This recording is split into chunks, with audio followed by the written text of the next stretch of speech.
Hey, you guys, this is Josh And Carolyn. with Homesteading Family, and welcome to this week's episode of the Pantry Chat Food for Thought. This week we're going to be talking about something that's kind of rumbling around in the homesteading world. It has to do with whether or not homesteading is easy. We're going to dive into that.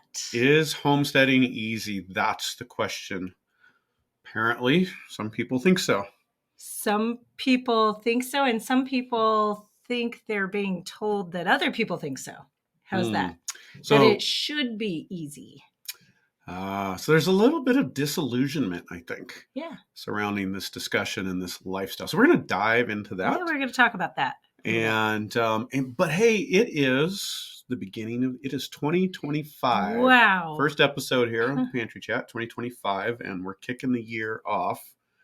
And Happy New Year. Yeah, Happy New Year. Wow, what is this year going to bring? I don't know. I feel like every year is full of surprises at this point. Well, that may always be true in life, but it feels like it's getting more dynamic. Is that just because we're getting older? Or is it because we're paying attention more? Or is the world just getting a little less stable? I suppose some of you that are older than us can answer that. I would imagine there is some reality to getting older and maybe more aware over time of like world events and just the general uncertainty of life. Certainly, we've had a lot of stability in our world, and I think we're feeling that shaken up the last several years, and I think it will continue to feel that way and actually be that way. It's not just a feeling. Our world is shifting. Yeah. And why homesteading is so important, because it is an answer for many of us. It is a solution to a changing world. Yeah. A different lifestyle that goes back to our roots. Yeah. And so it's a good thought. We'll continue to explore that this year, as usual. Hey, before we go any further, I just want to tell you guys about the How to Homestead Anywhere crash course that we're putting on starting actually 2 days from now, if you're watching this the day this podcast releases. So it's starting on January 6th. It's actually a live event where I am teaching live for 5 days, where you're diving into how to homestead anywhere. And, part of this is going to come into, I think, today's discussion about is homesteading easy? And you kind of start with what is homesteading? Mm-hmm. And, for us, homesteading is really a mindset. It's really a way of thinking. And it's a way of shifting your view from being a consumer and just buying everything to being a producer. So we're going to be really diving into that, the things that you can do as a homesteader from anywhere, whether you're in a second-story apartment building. That's kind of where we started homesteading, or a step along our journey. Certainly the mentality was there. Yeah. We didn't call it that then. And I don't think anybody called it that then, or we were behind the curve. We sure weren't in the movement. Yeah, I think we were developing a homesteading mentality at that point. Yeah. But there's so many things that you can do wherever you're at, and we're going to be diving into that in the Homestead. You can homestead anywhere crash course. And so that's starting. We'll put a link to that down in the description. There will be replays if you can't make it during the days while we're actually live, because it will be a pretty serious crash course. It's about 4 hours a day of live videos for a week. If you can make it live to any of them, you really want to, because we have so many fun giveaways that we're doing. It's really neat. We have all sorts of great prizes. Very cool. Doing a lot of good giveaways, but you have to be there live in order to win. So anyways, better be there. You better be there. Sign Make sure up you below. Jump in. Yeah, sign up on the link. Cool. All right. Okay, where do we go from here? What do we do next? Well, hey, let's talk about this. I'm going to brag on this a little bit. Because something just came to our mailbox. Been a long time coming, at least. Looking here at a little clue on this document that I have, 3.5 years in coming nearly, besides concept before that. And so we're excited to announce. I'm excited to announce and brag on Carolyn's work here, who has led the way in this. The first physical print of the monthly Homestead Kitchen magazine is out. Has it been It's here. shipped for those that are already Yes. subscribed? Most people who have subscribed have probably received theirs. If not, it Wow. is on the way to your mailbox within the next couple of days to a week. It depends on how far away you are from the shipping center. So many of you have this. Some of you have it coming. Many of you are familiar with the digital version, but have said, once there's a print version, let me know. Well, we're letting you know. Here it is. Issue 41 of Homestead Kitchen is now in print every single month. In print, and if you're in the United States, in your mailbox. How right. exciting is it? Like, that's right. I don't know. This has been a dream for a long time, and here it is in our hands. Like, it's so amazing. And so absolutely many great beautiful. If you're familiar with the digital, if you already love the digital, you are going to be blown away when you have this in your hands. It is high quality. This is thick, nice, handleable paper. Like, this is a usable magazine, not just a coffee table magazine. No. This is a usable magazine to go into your kitchen with you, into the garden possibly at times, and full of inspiration, knowledge, education, recipes, tips, and just beauty. The photography is absolutely amazing. So you should show some.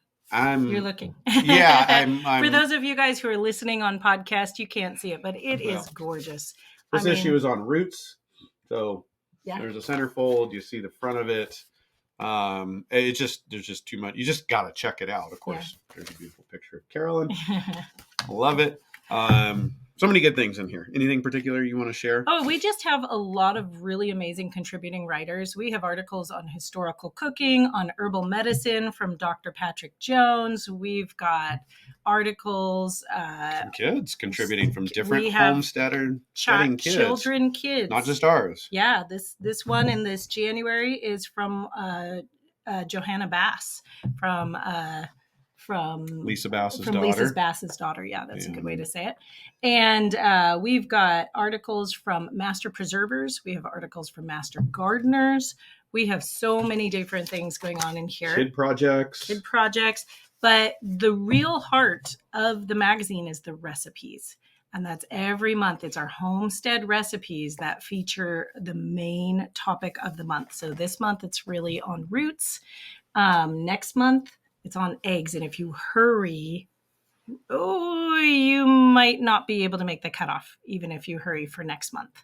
But you can sure get into the month after that. So these things you got to send out early. So now we're dealing with print and ship. So get it now. A little bit more of a lead time on that. Anyways, really exciting. Great way to kick off 2025 for us in this physical magazine, kind of extending past the digital sphere, the internet world, and get excited things in our hands, real things.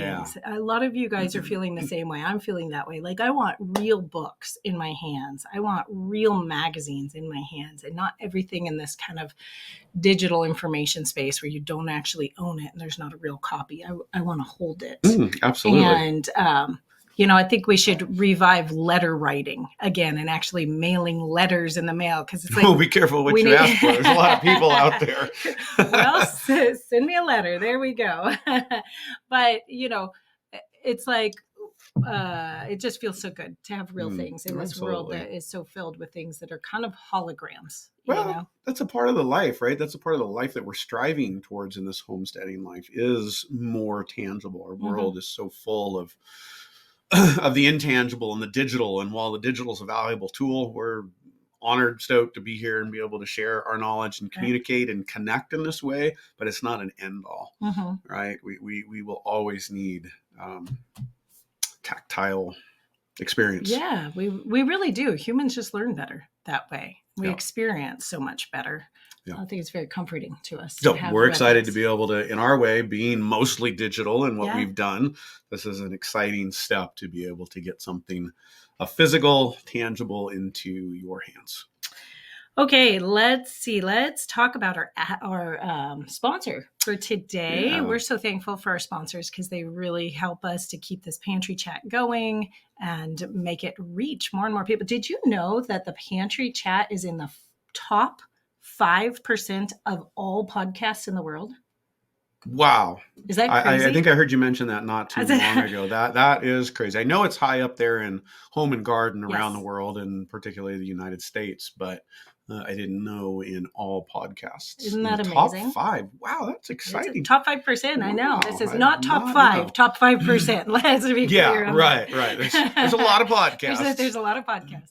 But that's just really cool. And that really just helps us to reach more people and to have a different medium.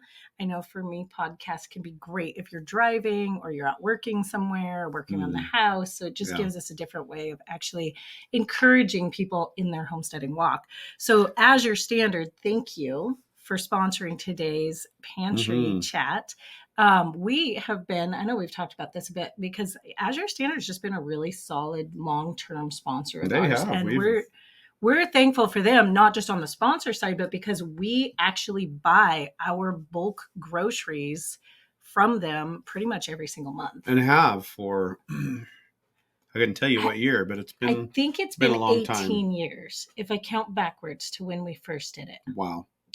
Maybe, yeah, it's been a long time, and they have consistently given us great bulk produce, things that you can't find other places, health food items. But I love just being able to buy bulk things. One of the things, we just did a big order just recently, and one of the big things we had in there is the kelp that we use for the livestock, to give the livestock minerals. So not only do we use it for our household and for supplies in our household, but we actually use it for the homestead too. Out on the land. Yeah. So they have everything from canning supplies to supplements, bulk grains, all sorts of bulk everything. To fresh veggies if you need them. We don't do a whole lot of that anymore, but they're there if you need them. You want good quality veggies. To seeds and plant starts, they cover all sorts of things. So if you need something, go check them out. They're a great resource. Thanks, Azure, for helping make this possible. And thanks you guys, because if you're here listening, then you're part of making this the part of the top 5%, as you said. So pretty thanks for hanging with us. Okay, I've got a question of the day for you here. This one's from Mariah Lee, 9803. On the top 10 things to do to be ready for a rocky 24. Now that seems like an appropriate. That wow, I think that's almost a year old. Yeah, I know. And the things we talked about in that video are still true. Go check out that video. Well, and let me highlight that. Let's talk inflation for a second. They told us back in 2021 it was going away. They've tried to tell us it's going away by saying it's getting worse at a slower rate, which is true. Well, they're not but saying think about that way. They're saying, that's the truth of what they're saying. The rate of inflation is dropping, which makes it sound really rosy. Right. That just means that things are getting more expensive at a slower rate. Right. Doesn't mean that you're things are getting cheaper. It just means they're getting more expensive more slowly, which is better than faster, but it's still not a sign that hey, we're going to go back down. Yeah. And I think the point is just to highlight that inflation is a reality. It's going to be a reality in whatever the new reality is with the new administration. And a lot of people have a lot of hope about this year and what's going to happen there. And I think there are going to be some good things there, but there are just forces at work that are just challenging in our world and destabilizing, and inflation continues to be one of them. Even though we actually have an economy that's humming along pretty good right now, there's a lot of things that are good about it. Everybody is struggling with the cost of things. Well, I was just reading that in the last 3 years, the cost of food has gone up about 24%. Yeah. The chances are your grocery budget did not go up 24%. But it's not just food. It's not just fuel. Food. It's insurance is a huge one. I was just reading a list in, maybe it was the Epic Times, an article I was reading, and a lot. Fuel, insurance, definitely taxes in certain places, food. There's so many things that are up, and 20 percentile is the low range of what is up over the last 4 years. And I was just reading, you don't hear this much from the Fed, but one of the Fed people in an article that didn't get quoted a lot, where they were being interviewed before one of the congressional committees, straight out said that it's not going to get better right now. Yeah. You know, you Right. don't hear that spin in the news, but they were actually quite candid This isn't going to get better. that this isn't going Yeah. away. This isn't getting better. And so if that's not enough to pick up some homesteading skills in and of itself, I don't know what is. Yeah. But anyways, that was a long detour from the question of the day. All right. So Mariah says that firewood stack in the video is blowing my mind. Dreams and goals right here. But storing in what I assume is the basement. How do you keep mice and bugs out of the house? Since I know wood is a wonderful entrapment. Well, bring in dry wood if you're bringing it into the house. In our case, it is in the basement here. So if you're going to store it in bulk, try to dry it outdoors. Don't bring it in moist. That just the moisture in the wood's going to harbor all kinds of life, from mold to every critter up, that can thrive there. So that's one answer. Bring it in dry.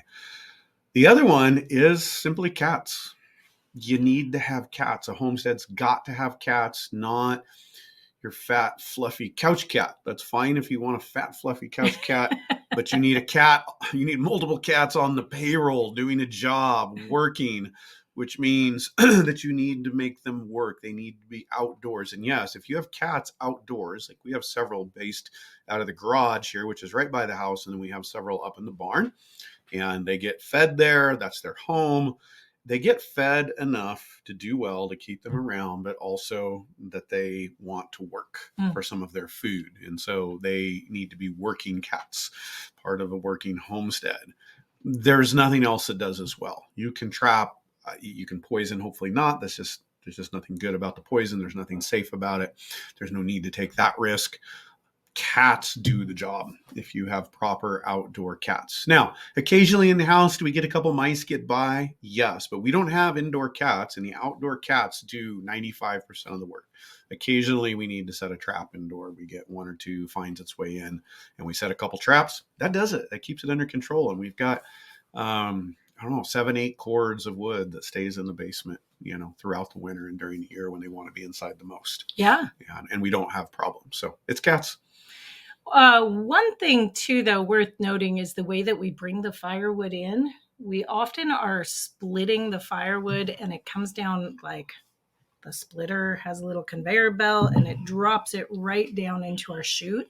So it's not like it's been stored, cut outside where things could burrow into it and get into it for a long time. So, I do think that helps to reduce it a little bit, because we're not generally bringing rodents in with the firewood. Like you could in some scenarios. So I think that could help a little bit and keep it down. So make sure it comes in clean. Yeah. And you can seal your basement a little, but the reality is critters get in if they want in, if they're there. So it's a nice, warm, dry space. So with lots of little homes. Cats. You got to love your outdoor cats. Okay. Another question of the day. Sure. Okay. This one? Yeah.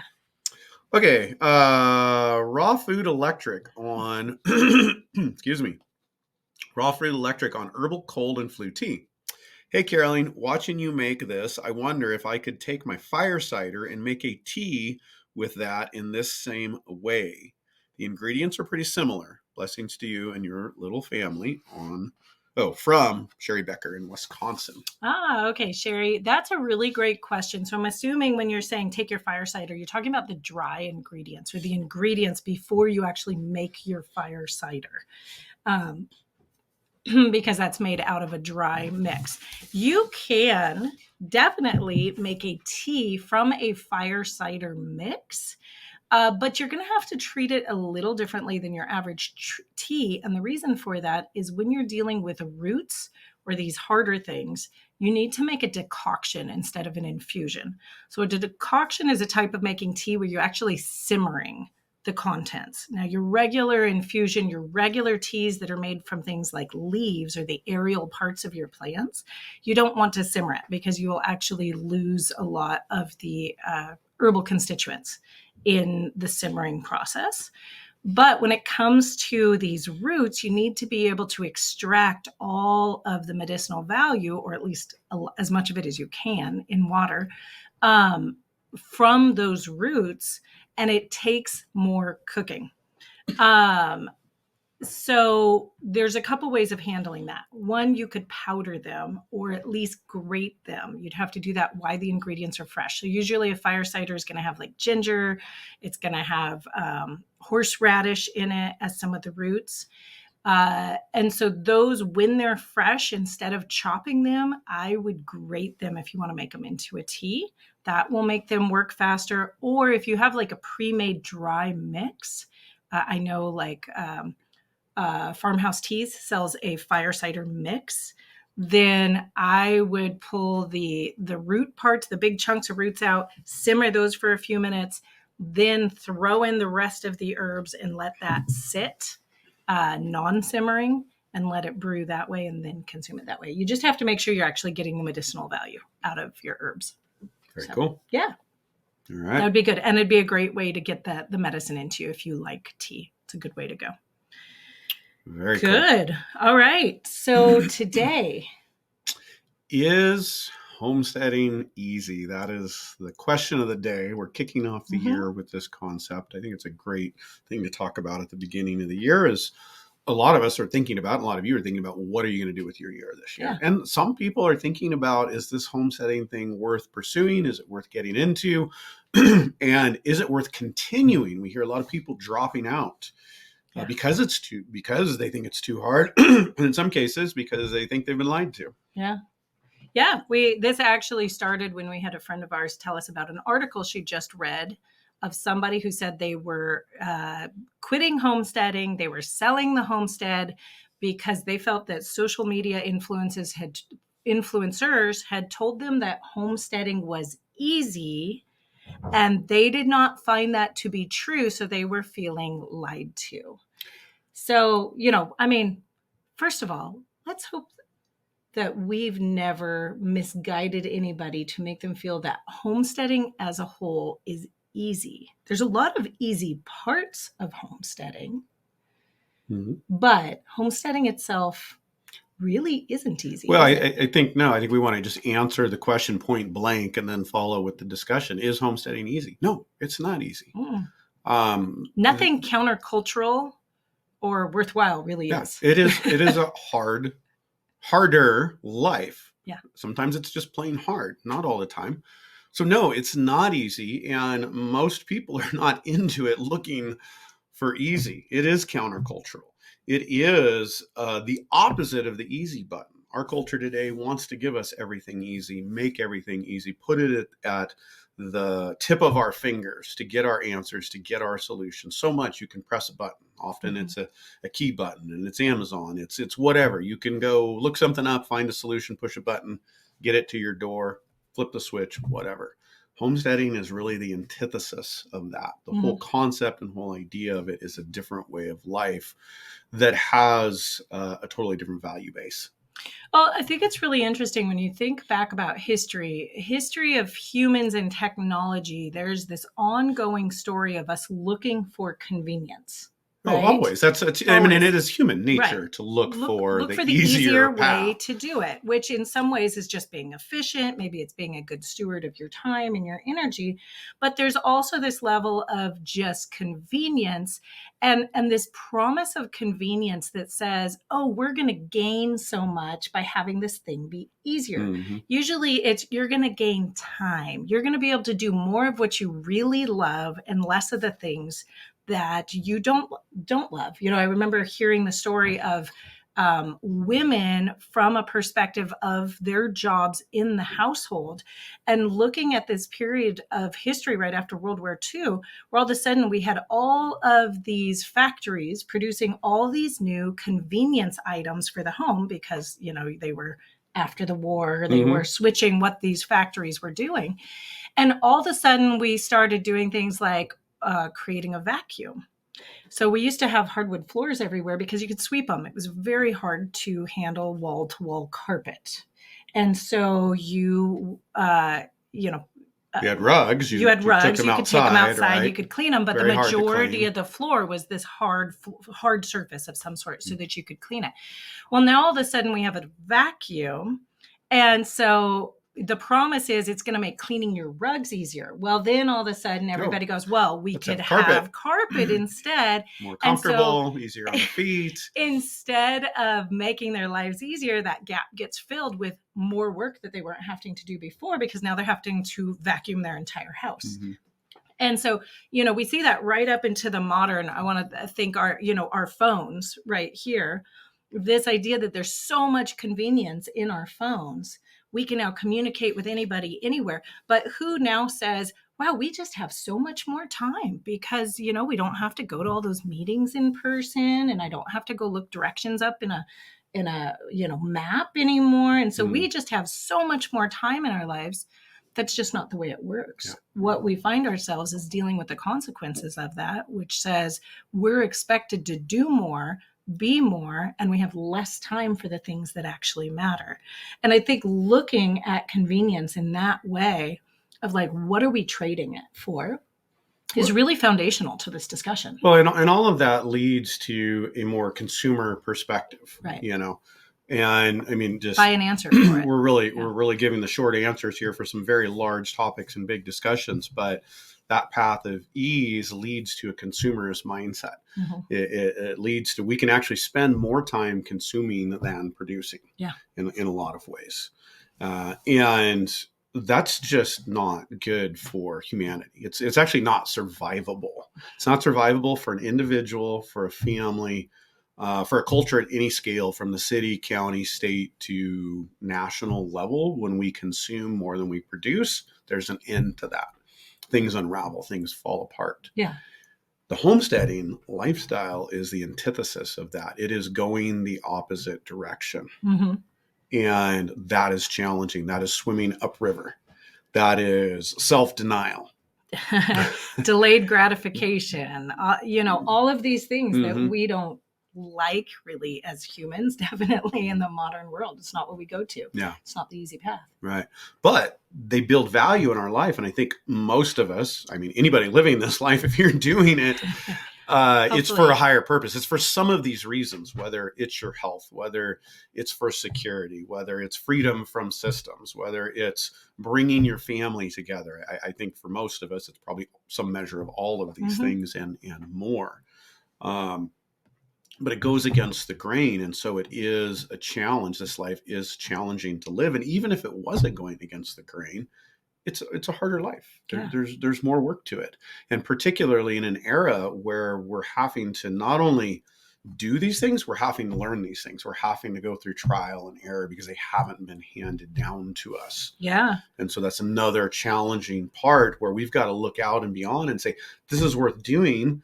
It's worth doing now for our own lives, but it's even more worth doing to teach the next generation and the generation after that how to live differently and live a life of higher value in a world that is starting might even be gratuitous, to fragment and to fall apart because of its consumerist drive for ease.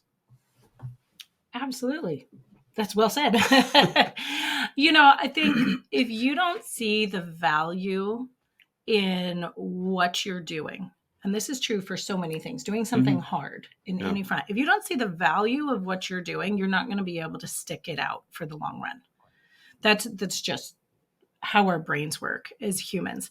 If you are entering the idea of homesteading because of fear, for one, if that is your primary driver, or if it just is kind of a fad that everybody else is doing, so you think you're going to kind of jump into it also and, be like, it's the extension of being super mom. Like, I'm just going to be a homesteader too, because it's the cool thing. That's not going to make a lasting change. So, I mean, what are the things that are of value? You mentioned a few of them just there. But like, what is the value that homesteading brings to somebody's life, and why is it worth the difficulty that they're going to face and the challenges and the extra work? Okay, well, I'll start to pull a few. I'll start with what you mentioned earlier and what we were talking around, and that is being productive over consumption. Mm-hmm. And we have a consumer economy, we have a natural consumer mindset, but it's not healthy and it doesn't work on any level of human organization and human experience.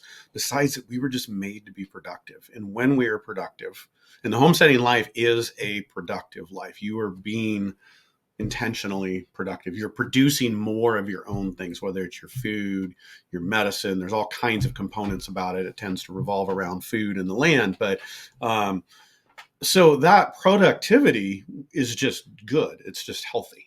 When we learn not just to provide our own food, but to spend more of our time producing things of value than consuming. Mm-hmm. That's actually a recipe for success economically, socially, and in every aspect. So I'd say that's like kind of a core foundational value, or at least one of them, is just moving back to productiveness. I'm going to add a little bit to that, because I think you like summed up a lot of why homesteading is valuable in a really broad way. Mm-hmm. There's some like little pieces to pull out of that. Yeah. And I think right along with it is something that we've seen with our kids, is that there is a confidence, and I don't know. I'm a child of the 80s. I hate to use the word self-esteem, because how that was like tweaked into the 90s and became this really kind of weird thing that you could manufacture. But there is this self-esteem that comes from knowing that you are capable and that you are a valuable part of a team, and that you are contributing something of value to the world. I would add necessary. Necessary. It's necessary for mental health and emotional health, I think, for sure. Well, and knowing that you're necessary. Oh, and knowing that you're necessary. And especially for children growing up, they're not necessary in today's modern world. Yeah. Nothing tells them they're necessary. Yeah. And in this lifestyle, we're all necessary, and there's value to what we do. Yeah. And there's value to what they do. If we convey that, I mean, we certainly need to convey that and not just go and work hard and not flesh that out. But I think that's a huge part of what you're saying, is that feeling needed, knowing that I'm bringing value to the world and that I'm needed in the context that I am in. I think that's true. I put it in the context of our children, because we can really see it, because we see a very stark difference between our children and maybe other children we've encountered, and children that we know that have participated in this kind of lifestyle. It just creates this confidence of just like, yeah, I know how to do that. I can take care of myself. I can take care of other people. I know how to handle challenges. I know how to deal with delayed gratification. I know how to have patience and let problems work their way, work through problems. Yeah. And it's just something that you can't teach in a school format. It's something that we've really been missing. But I think it's also there for an adult experiencing homesteading, is all of a sudden you're actually contributing something that is tangible and visible and important into your home, your home economy, maybe your community economy. And that's something that connects with us in a way that, how do I want to say, like, it makes sense to our brains. It's a very direct tie. Like, I plant the seed, I nurture the plant, I harvest the food, I use it to nurture my family, and I see health. Like, there's a very, very direct tie, instead of this world we live in that is so kind of conceptual. Right? It's all kind of in theory. Like, yeah, I go to work and I do this thing, digitally on the internet, and I never really see the benefit of it. I get a paycheck. But I don't actually even get a paycheck anymore. It just gets direct deposited into accounts. So there's just kind of money there. So I never actually see a reward per se. And then I go to use it to buy groceries that somebody else has produced in some country, not even here.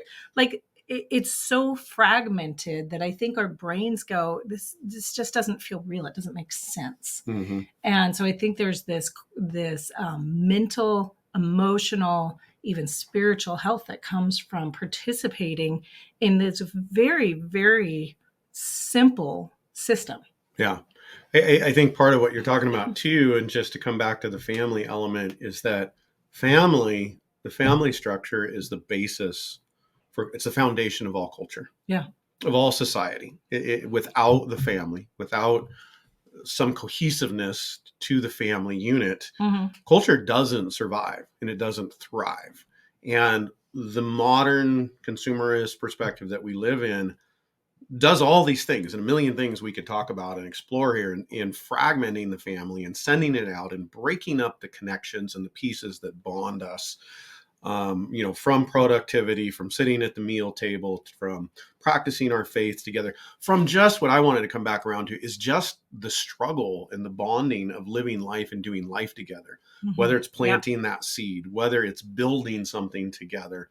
But going through the challenges of doing life together instead of fragmented, to where you struggle together, you suffer together, you cry together, but you also play together, you also laugh together, you also share beautiful moments together. And the homesteading life brings all of this back together to where we're having that experience. And that all of that is essential to a healthy family unit, which in turn is essential to any kind of healthy societal, cultural unit. So we're like 5 minutes into the value of homesteading, and we haven't even talked about the food or the cost savings or some of the things that are these really practical kind of boots on the ground thing that, you guys can probably name off the top of your heads. But this is why it's these things, and it's being connected with these bigger things that are what going to help you get through those tough moments where you're like, homesteading isn't easy. It's not fun right now. I'm working really hard when the rest of my friends are out, boating on Saturday instead of digging up their garden or, preserving something over a hot stove. It's kind of grasping what this means in a bigger picture that's going to help keep you going in the moments that are hard. And I would say, obviously we hope that at least some of our children will continue homesteading in some form, or they'll use the skills. But I think even if we knew that not a single one of them was going to use it in their future, we would still homestead. Well, they will use it, whether they use it directly or not. Yeah. The values, the work ethic, Yep. the connectedness to family that we see that's happened, it will bring them value in whatever they decide to do. And in turn, I think they will pass that value along in how they contribute to the world around them and some of the inherent values, whether they decide to grow all their corn or grow all their chicken or not, Right. or whatever element they participate, they've got a better framework and a better position to add value to the world and just a better ability to appreciate where things come from. Absolutely. It's one of those things that you don't lose those pieces of that. It's, something you just have this new awareness that you walk with, I think. Now, I want to address another part of the conversation because we could spend just a lot of time on exploring this, why it's worthwhile. I think most of you that have started this journey know why it's worthwhile. Maybe some people have got into it with a little bit of an expectation that it's easier than it's going to be. And it's just a challenge. It's a struggle, but it's a struggle worth struggling for. And there are paths that are easier than others. And I think maybe that's where, our goal has never been to say it's easy. I don't think we've ever said that. Hopefully we've never conveyed that it's just easy. Let's attack that straight on, because I bet you could go find 50 videos of mine where I'm saying, this is so easy. This is so easy. What does that mean? Is that a contradiction? No, because you're talking about a skill and you're teaching a skill. And the reality is that a lot of the skills, when you have good teaching and good knowledge, individual skills aren't that hard. That's not the hard thing about the homesteading life. Learning them can be hard, especially in an age where there's so much information out there, getting good information, bad information, to learn the skill. And so yes, that's been part of our mission. That's been part of your mission in teaching, is showing the skill to do and showing how it is easy to do if you have the right steps and the right instruction. And so there's a difference between a skill, that with good teaching, good knowledge can be easy to do. It's not that hard to do. Now, a skill on top of a skill, top of another skill that changes your life, integrating them all together. That's where we get to the heart of the discussion that is challenging. But we as teachers, as influencers, I have a hard time thinking of myself that way, but I guess we got to put ourselves into that club. Our goal, and I think a lot of other people's goals out there are certainly people that are just trying to make money off of talking about whatever they're talking about. But there are a lot of good people out here in this world that want to make it easier, that want to help the journey, help your journey along, because it is challenging to learn all these things and integrate them into your life, even though individual skills can be somewhat easy once you know how to do them. Yeah, absolutely. That's really well said. Is that the difference between an easy skill and an easy lifestyle? Yeah. Like putting all those skills into the lifestyle, that is the challenging part, especially when the whole world around you is saying, why do that much work? You don't need to work that hard. Just order your groceries from the grocery store. Nowadays, they'll even deliver them to your home. You don't even have to go to the grocery store. Like, why work that hard? That is what's hard. Yeah. Being countercultural and working for something that you believe in is never easy. It's not an easy thing to do. Whether you're trying to, work out and get in shape, that's not easy. You have to be committed and you have to work through the challenging parts when everybody else is doing the easy thing. Yeah. Right?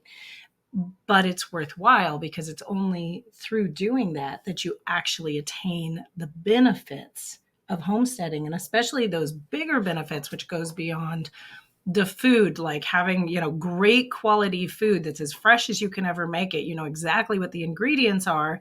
So it's filled with nutrients for your family, and it's cheaper than you could buy it in the store and readily available, and you have control over it. I mean, and it is, I think that's something to note, because it is easy to make it look like, just grow your own food. It's cheaper than out there, right, than buying it.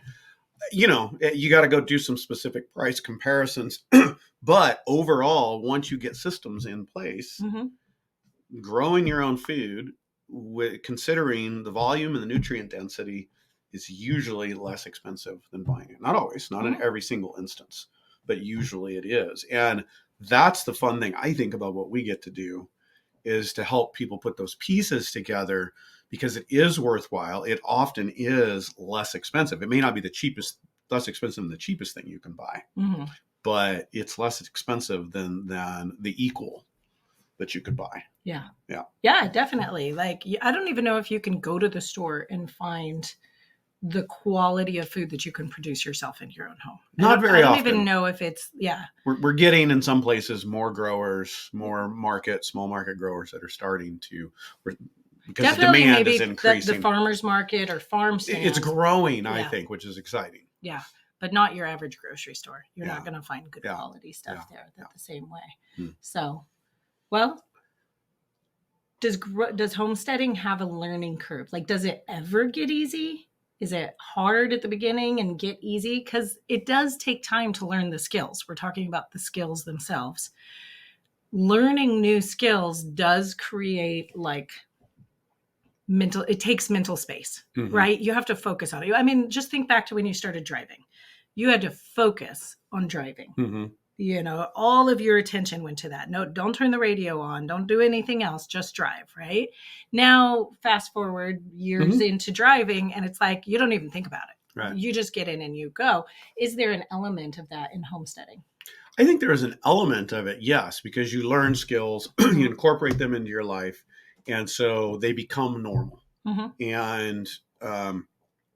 And they become second nature as you practice them and develop. And then, of course, that's how we teach, right? Don't try to do everything at once. Learn a skill, incorporate it into your life, then build another skill in. And that's how you go about it, in a very simple explanation, to build a life that becomes, I'd say, more natural than easy. It can become more natural, becomes a part of what you do. But it's always going to have challenges. It's never going to be as easy as pushing a button and ordering what you want, right? Absolutely. It's never going to be as easy as saying, oh, let's just take that money and, get a boat and go play on the weekends or whatever it is that people do. So it can become more natural. It can become easier. But the homesteading life is a choice to do harder things, to do more challenging things. Yeah. I think so. And I think that's That's where you see the reward. It's a worthy choice. It's not, the easy parts of homesteading are not where the reward comes in. Yeah. The rewards come in by doing something challenging. And so I think it's a really, really valuable thing to ask yourself, is it worth it? Like, be honest. Don't be afraid of that question. You know, don't be like, oh, I'm afraid to ask that because we're going to realize that it's not worth it and maybe we don't want to do it.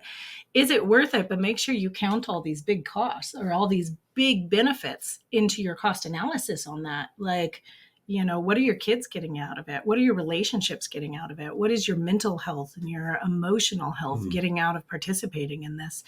And, you know, make sure you add all that up to see if it really is worth it to you. Because if you've been trying it and it's not, you either need to make some adjustments or, you know, you might have to regather and like look at what you're aiming for, what your goals are and why you're doing it. Yeah. Yeah. It's worthwhile. It is so worthwhile. And I also want to cast a picture that it is normal. It doesn't feel normal. And here's why it's normal. Most of you watching, most of you that are participating or thinking about this in some way, understand that our world is changing. The stability that we've known over the last 100 years, say, particularly the last 70-ish, is changing. And here's what is normal about it. When you go through and you look at human history and when you look at cultures that have gotten very affluent and have gotten more easy, you know, just more things, more, because there's more wealth, there's just things are just easier. There's more things that are disposable, that are at their fingertips. When that tips and it starts to change and it starts to fragment, which is what we're seeing, people inherently understand that and understand that they need to go back to something different.